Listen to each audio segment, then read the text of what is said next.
तो चलिए आज फिर वही जोश और वही पॉजिटिव एनर्जी के साथ आज फिर लेते आया विनायक सक्सेना आप लोगों के डिमांड पे चैप्टर नंबर 5 चुंबक की चुंबकत्व एवं द्रव। आपका चैप्टर का नाम है चुंबकत्व एवं द्रव। ये आपके डिमांड पे लाया गया है, ठीक है।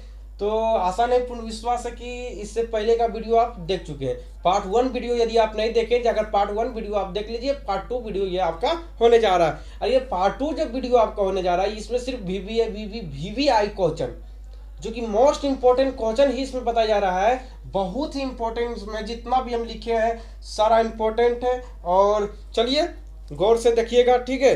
और मेरे प्यारे भाई और मेरे प्यारी बहना से रिक्वेस्ट है कि आप हमारे चैनल पे जुड़े हैं तो लाइक करें, सब्सक्राइब करें और अपने दोस्तों में जरूर इसे शेयर करें। चलिए हम बताते हैं, ठीक है। देखिए ध्यान दीजिएगा, चुंबकत्व एवं द्रव, चुंबकत्व एवं द्रव पार्ट 1 वीडियो हम बता चुके हैं। आज आपका टॉपिक क्या है? पृथ्वी का चुंबक का परमाणु। कहने का मतलब है पृथ्वी का चुंबक का परमाणु, यानी कहने का मतलब है यदि पृथ्वी के अंदर चुंबक होगा, यदि पृथ्वी के अंदर चुंबक है तो उसका परमाणु क्या है। जैसे आप लोग कभी क्वेश्चन करते हैं, क्या क्वेश्चन करते हैं, मान लिया जाए कि किसी प्रकार का क्वेश्चन आप करते हैं। चलिए जैसे आपका इसमें दिया पृथ्वी का चुंबक का परमाणु, है ना।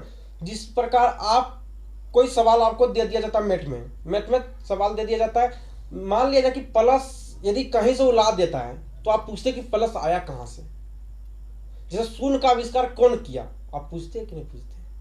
शून्य का आविष्कार कौन किया, क्यों किया, आप पूछते हैं। क्वेश्चन ऐसा करते हैं।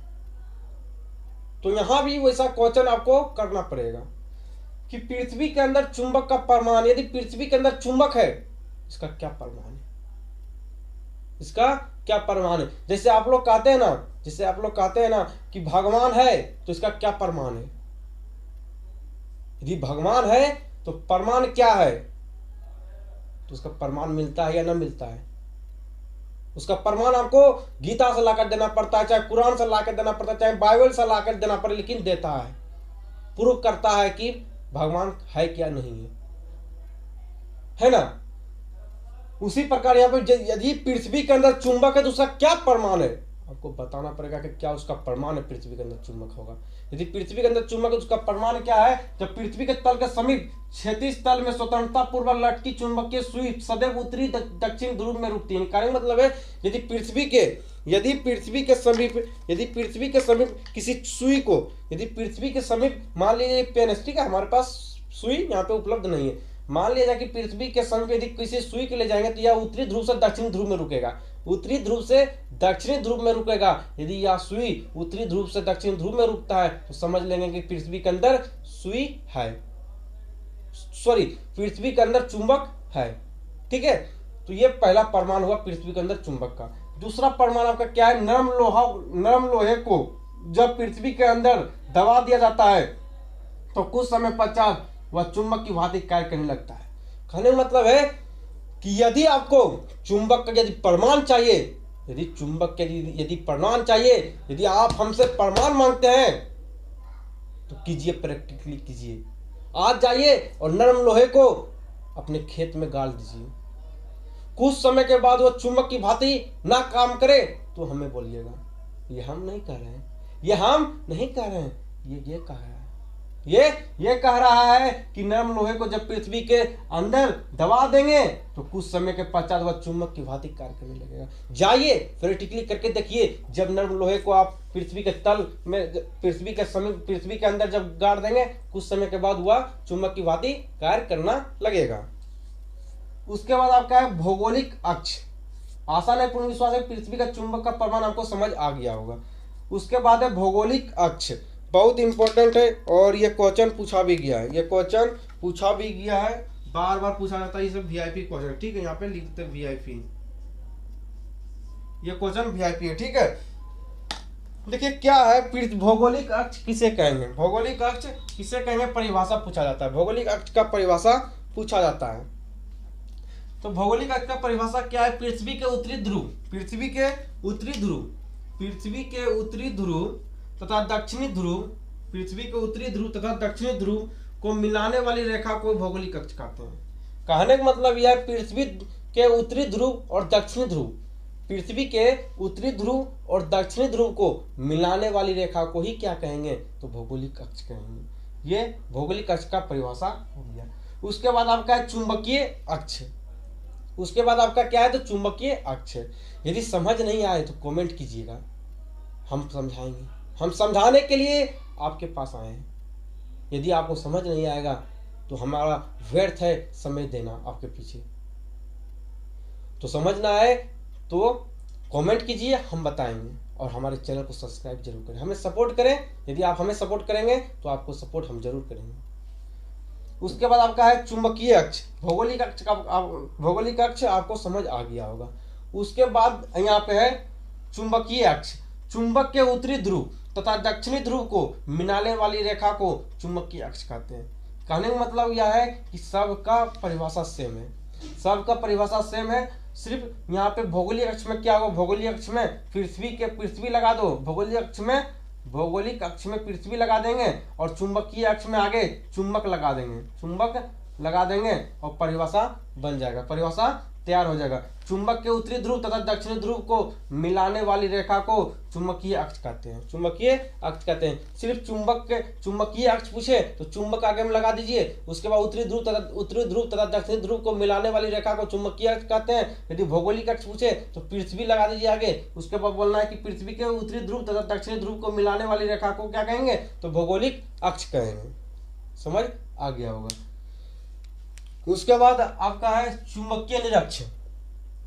चुंबकीय निरक्ष बहुत ही इंपॉर्टेंट है, ये भी बहुत ही इंपॉर्टेंट है और इम्पोर्टेंट है, ठीक है, और बहुत ही इंपॉर्टेंट है, VIP क्वेश्चन।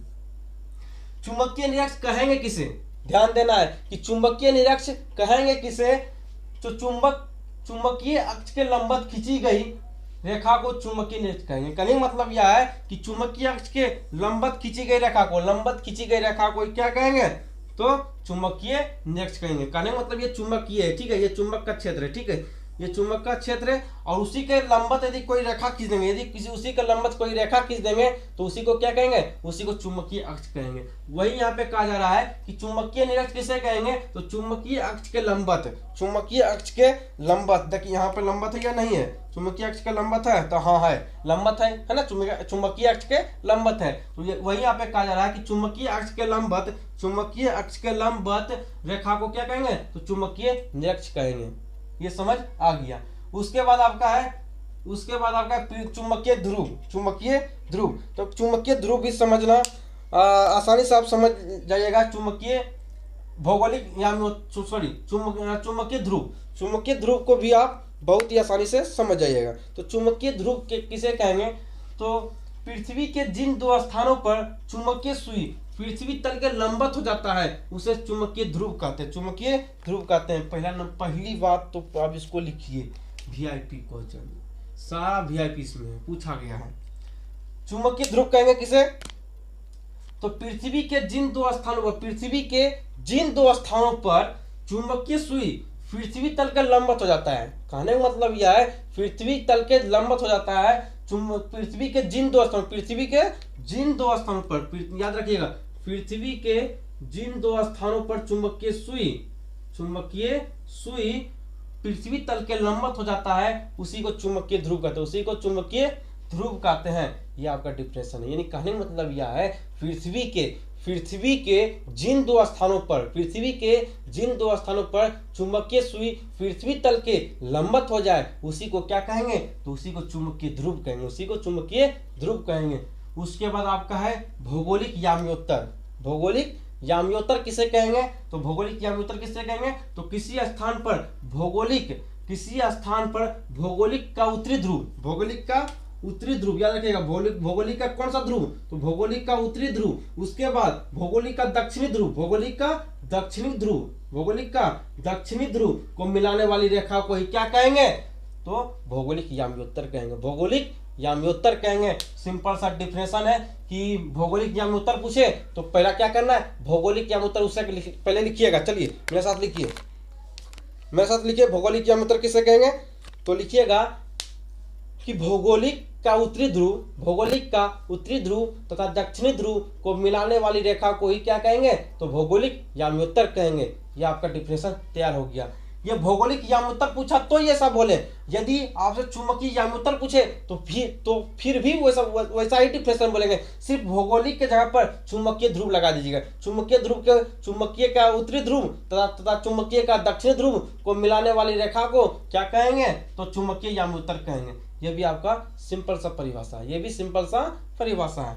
देखिए चुंबकीय यामोत्तर किसे कहेंगे? चुंबकीय के उत्तरी ध्रुव तथा दक्षिणी ध्रुव को मिलाने वाली रेखा के लंबवत तल को चुंबकीय यामोत्तर कहते हैं। सेम परिभाषा।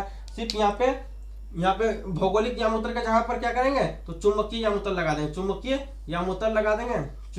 यामोत्तर नहीं लगाना है, चुंबकीय सिर्फ लगा दीजिए, कम चल जाएगा। यामोत्तर भी लगाना तो लगा दीजिए, कोई दिक्कत ना है। यहाँ पे भौगोलिक की जगह पर चुंबकीय लगा दिए, उसके बाद चुंबकीय के उत्तरी ध्रुव तथा चुंबकीय के दक्षिणी ध्रुव को मिलाने वाली लंबवत तल को चुंबकीय यामोत्तर कहते हैं। चुंबकीय यामोत्तर कहते हैं। उसके बाद आपका दिक्पात कोण, ये बहुत इंपॉर्टेंट है। ये 2023 में पूछा गया क्वेश्चन। ये क्वेश्चन 2023 में आपका पूछा गया कि दिक्पात कोण किसे कहेंगे? दिक्पात कोण किसे कहेंगे? तो सिर्फ यही बोलना है कि भौगोलिक यामोत्तर, लिखिए बोलिए, भौगोलिक यामोत्तर तथा चुंबकीय यामोत्तर के बीच के कोण को क्या कहेंगे? तो दिक्पात कोण कहेंगे। बस इसी से परिभाषा निकालना है, यही दोनों से परिभाषा निकालना है। ये दोनों बहुत भजभज कर रहे हैं, तो इसी को पकड़ना है कि भौगोलिक, ये बोलिए, भौगोलिक यामोत्तर तथा भौगोलिक यामोत्तर तथा चुंबकीय यामोत्तर के बीच के कोण को ही क्या कहेंगे? तो क्या कहेंगे? तो दिक्पात कोण कहेंगे। दिक्पात कोण किसे कहेंगे? तो भौगोलिक यामोत्तर तथा भौगोलिक यामोत्तर तथा चुंबकीय यामोत्तर, भौगोलिक यामोत्तर तथा चुंबकीय यामोत्तर के बीच के कोण को ही दिक्पात कोण कहेंगे। समझ आ गया? चलिए फिर समझिए दिक्पात कोण। चुंबकीय यामोत्तर, देखिए यहाँ पे लिख दिया, चुंबकीय यामोत्तर तथा भौगोलिक यामोत्तर के बीच के कोण को ही क्या कहेंगे? तो दिक्पात कोण कहेंगे। आशा करते हैं कि आपको ये पूरा समझ आया होगा और सभी जो टॉपिक जो था बहुत ही इंपॉर्टेंट था और VBI था। ठीक है, इसको नोट कीजिए। पार्ट 1 वीडियो देख लीजिएगा इस जाकर, ये पार्ट 2 वीडियो था। ठीक है, और दिक्पात कोण तो जरूर देखिएगा, दिक्पात कोण बहुत इंपॉर्टेंट है।